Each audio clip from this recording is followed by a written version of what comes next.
Bonjour, alors bienvenue sur cette chaîne. Donc je suis Charlotte Allemand, je suis praticienne en constellation familiale, je suis aussi coach et formatrice en pratique chamanique. Et aujourd'hui, j'ai envie de vous parler du sujet des cystites et autres problématiques, infections urinaires et autres douleurs génitales féminines, parce que c'est un sujet que je rencontre beaucoup. J'ai beaucoup de clientes qui viennent avec ces problématiques-là, donc ça me donne envie de partager ce que les constellations m'ont enseigné. Donc évidemment, quand on travaille en constellation, on ne sait jamais par avance ce qui va se passer, où on va être guidé. Est-ce qu'on va être emmené à la rencontre d'un ancêtre ou d'une ancêtre? Est-ce qu'on va être emmené à découvrir qu'il y a une croyance limitante chez la personne? On ne sait pas, et c'est précisément là que se loge la magie. C'est dans cette ouverture à tout est possible, et on est prêt à tout entendre. Mais parfois, il y a des récurrences. Et pour moi, ces récurrences, quand on travaille sur un même sujet, elles sont la médecine des constellations. C'est comme ça que le champ en fait, des constellations nous enseigne et qu'on peut, j'allais dire, transmettre des choses. Donc aujourd'hui, j'ai envie de vous parler de l'accès à la jouissance féminine et à comment ça peut avoir des répercussions dans nos corps aujourd'hui. Donc beaucoup des femmes qui viennent me voir sont des femmes qui ont cheminé, travaillé sur elles et qui ne comprennent pas pourquoi il y a encore des douleurs par exemple pendant les rapports ou après, ou quand elles rencontrent quelqu'un et qu'elles s'apprêtent potentiellement à avoir du plaisir dans leur corps tout simplement. Donc j'ai envie de rappeler que si on prend un peu de recul, le corps des femmes, jusqu'à il n'y a pas très longtemps et même encore un peu beaucoup, il est socialement là pour mettre au monde les enfants, pour être comme un ciment des engagements de la famille et de tout ce qui tourne autour du foyer. Aujourd'hui, les femmes sont en train de sortir de ce rôle-là, de trouver leur place à l'extérieur du foyer, et aussi de trouver leur place dans une sexualité qui n'est pas uniquement de reproduction. Par contre, ce qu'ont vécu nos ancêtres, ça a été tellement fort dans la contrainte qu'elles ont subie que ça a transmis des infos qui sont aujourd'hui engrammées dans nos cellules comme des mémoires.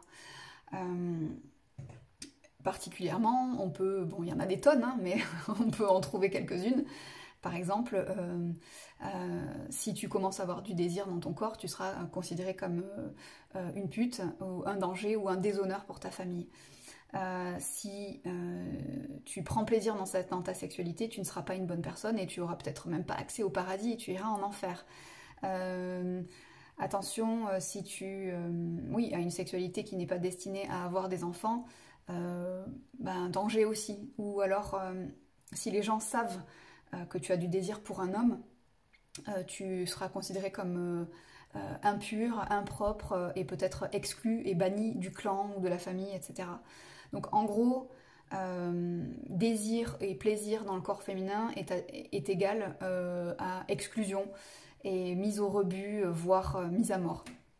Et donc tout ça, quand c'est reproduit encore et encore et encore, ça laisse d'énormes traces. Et c'est comme si...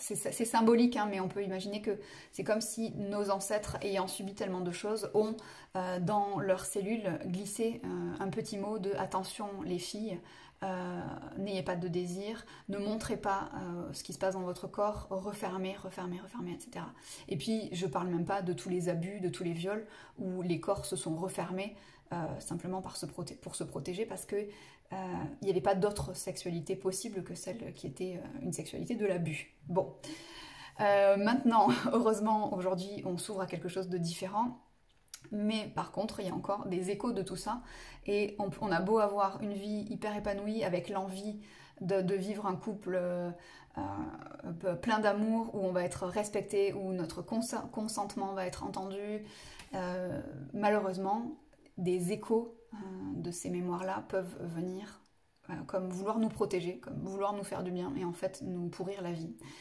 Donc l'idée c'est d'aller, quand on fait une constellation en particulier, d'aller à l'écoute de nos symptômes, de nos douleurs, de nos organes, de notre corps et d'aller entendre ce qu'il y a derrière comme information. Et souvent, une des informations qu'il y a, c'est je suis là pour te protéger. Je suis là pour te protéger parce que tel ancêtre, si elle l'avait su, elle aurait vécu un destin différent, elle n'aurait pas souffert de cette façon-là. Et donc, comme elles transmettent un petit message pour que les petites dernières ne revivent pas la même chose. Et comme dans le fonctionnement de la systémie, du système de la famille, il y a quelque chose qui est très puissant qui s'appelle la loyauté. C'est-à-dire qu'inconsciemment, on va par amour porter des tas de choses ou ne pas s'autoriser d'autres choses. Ça peut donner lieu à ce genre de situation. J'ai envie de partager aussi un autre point qui m'a beaucoup touchée. C'est en fait une culpabilité très forte que beaucoup de ces femmes ont. Une culpabilité par rapport à leur compagnon, par exemple, de se dire comment est-ce que je peux faire vivre ça à mon compagnon. J'ai tellement envie d'être en relation avec lui, mais mon corps me l'interdit. Parfois, ce sont des femmes qui sont elles-mêmes thérapeutes ou qui ont une grande connaissance du corps ou de la psyché et qui vont culpabiliser énormément de se dire comment ça se fait qu'après 5 ou 10 ans de thérapie, j'en sois encore là, avec un truc de c'est pas possible en fait, je suis, qu'est-ce qu'il y a, je comprends pas le message, je suis stupide et qui n'en peuvent plus et qui peuvent finir par se fermer se mettre dans un monde où la sexualité n'existe plus, où le corps se referme complètement et on décide que ça n'est même plus un sujet. Donc tout ça existe et aujourd'hui j'ai envie de faire passer ce message que déjà il n'y a pas de culpabilité à avoir. On fait toutes et tous en tant qu'être humain de notre mieux avec ce qui se passe dans notre corps et dans nos esprits et c'est déjà complexe en soi comme programme et rajouter de la culpabilité surtout quand il s'agit de désir et de plaisir c'est généralement la dernière chose qui fonctionne.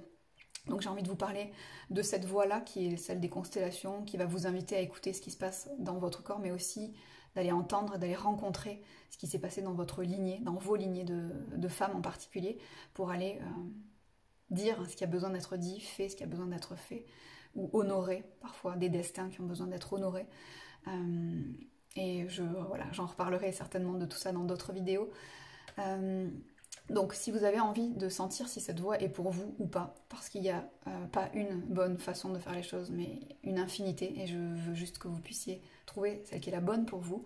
Donc j'ai un groupe privé sur Facebook où je pratique beaucoup de constellations, je pratique uniquement en ligne sur ce groupe-là, et les représentants sont invités à participer gratuitement. Donc c'est une façon pour moi de faire connaître les constellations au plus grand nombre et une façon aussi d'ouvrir à tout le monde en fait. Donc si ça vous intéresse, je vais mettre le lien dans la description. Il suffit de regarder les dates et de regarder si le sujet vous parle. En général, je n'explique pas le sujet, mais je mets 1 ou 2 petits mots-clés juste pour que vous puissiez sentir si ça résonne en vous ou pas. Dans tous les cas, il n'y a jamais de hasard. Si vous êtes appelé à participer à une constellation, ça viendra aussi faire bouger les choses en vous, vous éclairer et aussi vous permettre d'être au service de la guérison ou en tout cas de la conscientisation de quelqu'un. Et juste ça, c'est une expérience fabuleuse de sentir qu'on participe au bien-être d'une personne. C'est quelque chose qui me semble important. Voilà, donc si vous avez des questions, s'il y a des sujets sur lesquels j'ai pas été assez claire, n'hésitez pas à me poser vos questions ou à venir me rencontrer sur le groupe. Ça sera avec un grand plaisir. Voilà, à bientôt.